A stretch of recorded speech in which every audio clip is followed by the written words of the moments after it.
ma doonaysaa mise jeceshay inay dadku ku jeclaadaan waxaad doonaysidna kuu qabtaan.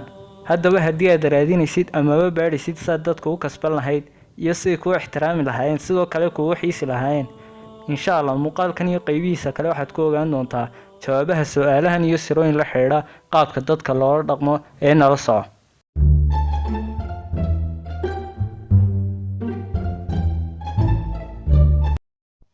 How to win friends and influence people.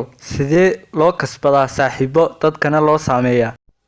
waxaa markii ugu horeysay qoray Dale Carnegie markuu sanadku ahaa 1936. tan iyo markii la qorayna 15 milyan oo koobi ayaa laga iibiyey buuggan, waxaanu ka mid yahay buugaagta ugu waaweyn ee ka hadlaya horumarinta nafta iyo businesska ama ganacsiga. Dale Carnegie wuxuu sheeganayaa in xaddiga lacagta ee soo gasha inta ugu badan aanay ka iman heerka aqoontaadu gaarsiisan tahay, laakiin ay ka timaado qaabka dadka ula dhaqantid iyo sidaad u hogaamin kartid. sidaa daraaddeed waxaa muhiim ah inuu qofku ogaado ama uu yeesho xirfadda la dhaqanka dadka. buuggani waxyaabo badan ayuu kaa caawinayaa. wuxuu kaa caawinayaa sidaad u xallin lahayd amaba gebi ahaanba aad uga hortagi kartid mushkiladaha iyo dhibaatooyinka ku soo mari kara, iyo qaabka dadka u qancin kartid fikradahaaga iyo aragtiyooyinkaaga. sidoo kale inaad yeelatid saaxiibo, laakiin midhahan heli maysid ilaa aad dabaqdid qaacidooyinka buuggan. sida uu qoraagu noo sheegayaba kaliya ta aqoonta la isticmaalunbaa maskaxda ku hadha amaba ku sugnaata. qoraagu buugga 4 qaybood ayuu qaybinayaa. qaybta koowaad ee buugguna waa qaacidooyinka asaasiga ah ee dadka lagula dhaqmo.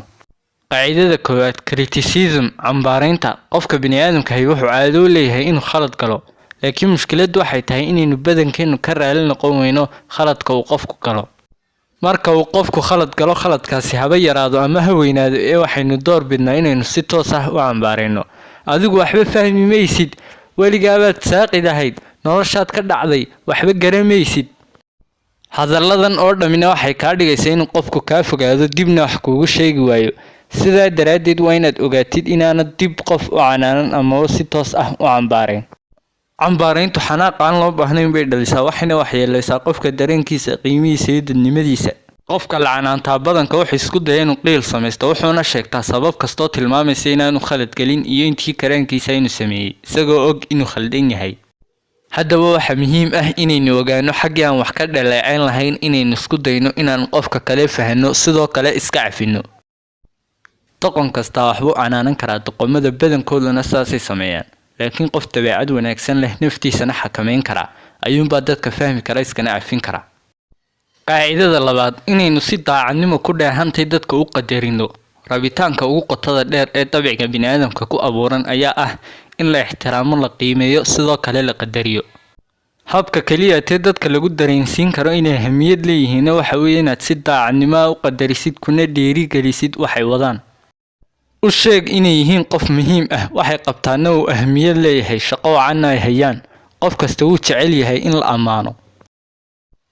mid ka mid ah dadkii ugu horreeyay Mareykanka ee qaata mushahar dhan in ka badan $1 milyan sanadkii wuxuu ahaa Charles Schwab.